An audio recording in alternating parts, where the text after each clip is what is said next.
Hey guys, welcome back, episode 9. Thank you so much for the comments on the last video. Great to hear it's helping so many of you with your functional movements. We're going to continue our path down. You might be guessing what we're doing today. We're going to work on the lower leg and foot. There's a few areas here of particular interest to us, and we see many athletes failing with regards to maintaining these areas on a weekly or daily basis. This is pertinent for anybody that spends time on their feet, whether it's occupationally or whether it's as an athlete spending time running or jumping regularly. This is absolutely crucial, and we see tons of related problems and dysfunctions from a lack of maintenance in these areas. What we're going to look at today is we're going to look at posterior tibialis, or tibialis posterior, which sits behind your main bone in your leg, the soft tissue that runs right underneath, and merges with your plantar fascia on the bottom of your foot. So we're going to look at this kind of area of soft tissue, but also the soft tissue on the base of your foot. And we're going to talk a little bit about these two because they're crucial for helping to maintain a healthy arch in the foot, but also to allow normal foot and ankle mechanics and knee mechanics to function normally. Shin splints, knee pain, ankle pain, Achilles pain is all common complaints when these haven't been maintained. So we've had a few athletes requesting this as well, so we're going to answer those questions for those particular athletes as well. So, my preference here with regards to mobilizing the soft tissue on the medial aspect of the border of the tib is to start off by understanding that this soft tissue runs the entire length of the inside of the leg and merges with the fascia in the base of the foot. So we need to affect change in different parts. The problem we see when we're doing stretching traditionally is that everything moves apart from the bit that's tight, which then makes it quite useless. So what we're going to try and do is target the mobility at the bit where we think is most tethered and most restricted. So for this, I'm going to use my thumbs. I'm going to find the border of my tibia, the big bony thing in the front of your leg, and I'm going to drop off the back edge of that bone and tuck underneath it. You'll notice there's a massive soft tissue under here which is quite sensitive, and that's where you're going to be applying the pressure.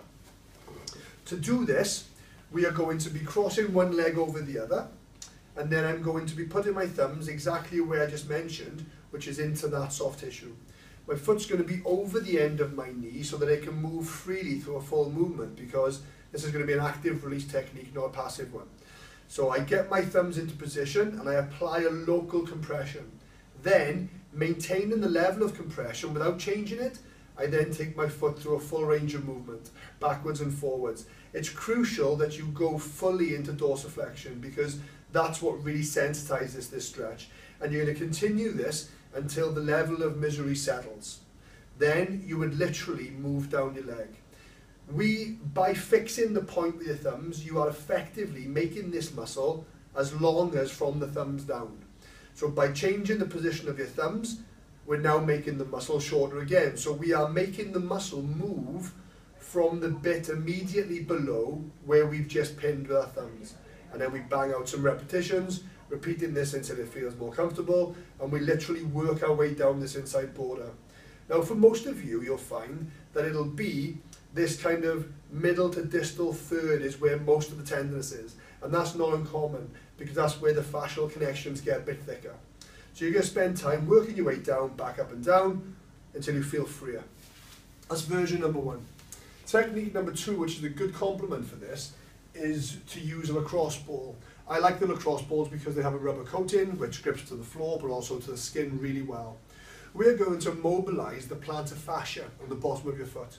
And to do this, my preference is to follow the line which runs up each toe. So you're literally going to track from the heel to a toe, and it's heel to the next toe, heel to next toe, heel to next toe on the floor. So I see this done quite regularly, looking something like this on the floor, quite violently, moving quickly, which is of little use, I think. My preference is to use the same arm of the same leg that you're working on and to apply a localized pressure directly over the ball and to move slowly.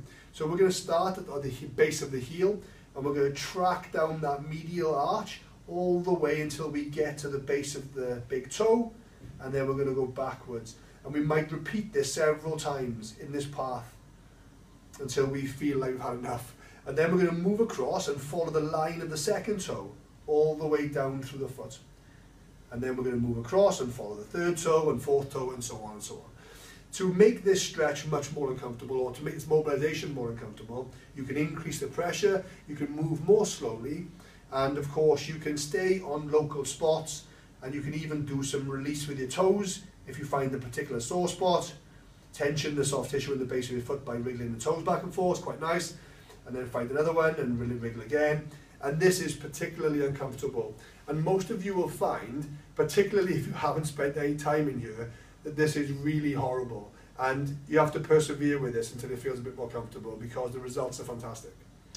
The other technique for this I like very much is to actually open the foot, to splay the foot open by grabbing hold of the big toe and the little toe and the knuckles just below, and separating the base of the foot as you come down the center of the foot. Now this is a really nice way, and oh my word, that's horrible, okay? It really is horrible. And I tend to do this at least once a week, and that's still horrible. So you're going to find that for this, you're going to find particular areas of discomfort which you've been neglecting, particularly if you've been doing tons of running and jumping, double unders, box jumping, standing in work, spending a lot of time even in sitting where you've been allowing yourself to become quite passive. These are all problems which require maintenance, and this is a crucial area to be maintained. Like always, guys, have a go at these things. Let us know your thoughts and comments. Catch you next time.